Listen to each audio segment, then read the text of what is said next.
गर्मी की छुट्टियों में गांव घूमने आया बालक दादाजी के पास पहुंचा और बड़े गर्व से बोला, दादाजी, मैं बड़े होकर एक बहुत सफल व्यक्ति बनना चाहता हूँ।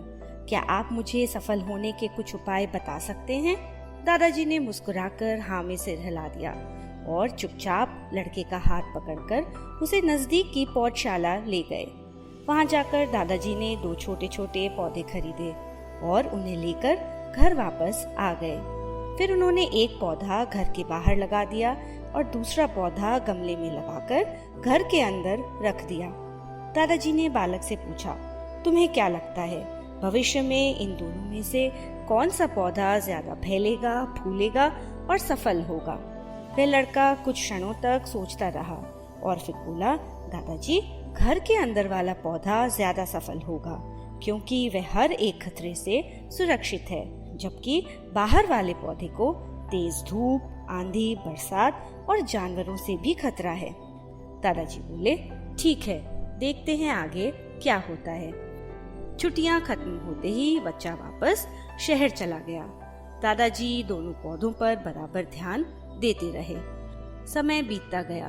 3-4 साल बाद वह लड़का एक बार फिर दादाजी के पास गांव घूमने आया। उसने जब दादाजी को देखा तो देखते ही बोला, दादाजी, मैंने पिछली बार आपसे सफल होने के उपाय पूछे थे, मगर आपने मुझे कुछ नहीं बताया।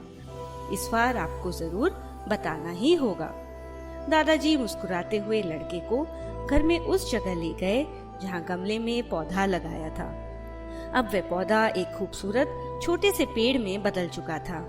लड़के ने गर्व से कहा, देखा दादाजी, मैंने कहा था ना कि यह वाला पौधा ज्यादा सफल होगा। अरे रुको, चलो पहले बाहर वाला पौधा तो देख लो। यह कहते हुए दादाजी लड़के को बाहर ले गए। बाहर एक विशालकाय वृक्ष गर्व से तना खड़ा था। उसकी शाखाएं दूर तक फैली थी और राहगीर धूप से बचने के लिए उसकी छांव में खड़े थे। दादाजी ने लड़के से कहा, अब तुम मुझे बताओ कि कौन सा पौधा ज्यादा सफल हुआ? लड़के ने संकोच से कहा, बाहर वाला। लेकिन ये कैसे संभव है? बाहर तो उस पौधे को न जाने कितने खतरों का सामना करना पड़ा होगा। फिर ये कैसे हुआ? लड़का आश्चर्य से दादाजी की ओर देखने लगा। दादाजी मुस्कुराए और बोले, हाँ सही, बाहर वाले पौधे को बहुत सी मुसीबतों का सामना करना पड़ा, लेकिन समस्याओं का सामना करने के अपने फायदे भी तो हैं। बाहर वाले पौधे के पास आजादी थी कि वो अपनी जड़ें जितनी चाहे उतनी फैला ले, अपनी शाखाओं से आसमान को छू ले। और तुम जिस आंधी तूफान को उस पौधे के लिए मुसीबत समझते थे, उसी आंधी तूफान ने आज उस पेड़ की जड़ों को इतना मजबूत बना दिया है कि कोई छोटा मोटा तूफान इस पेड़ का कुछ भी नहीं बिगाड़ सकता। मेरे प्यारे बच्चे, अब मैं तुम्हें जो बताने जा रहा हूँ, अगर तुमने उसे अपना लिया तो जीवन में तुम्हें सफल होने से कोई नहीं रोक सकता। दादाजी ने आगे कहा कि अगर तुम जीवन भर सुरक्षित विकल्पों को चुनते रहोगे तो तुम कभी भी इतने सफल नहीं हो पाओगे जितनी तुम्हारी क्षमता है।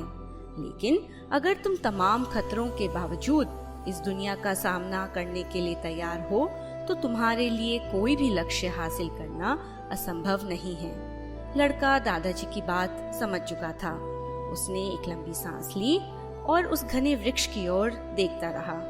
आज उसे सफलता का एक बहुत बड़ा गुरु मंत्र मिल चुका था कि जीवन में हम जिन रुकावटों को अपना सबसे बड़ा शत्रु समझते हैं, वही हमें मजबूत और जीवन में ज्यादा सफल बनाती हैं।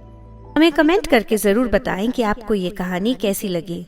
लाइक बटन जरूर दबाएं और ऐसी इंस्पायरिंग कहानियाँ सुनने के लिए इस चैनल को सब्सक्राइब करें।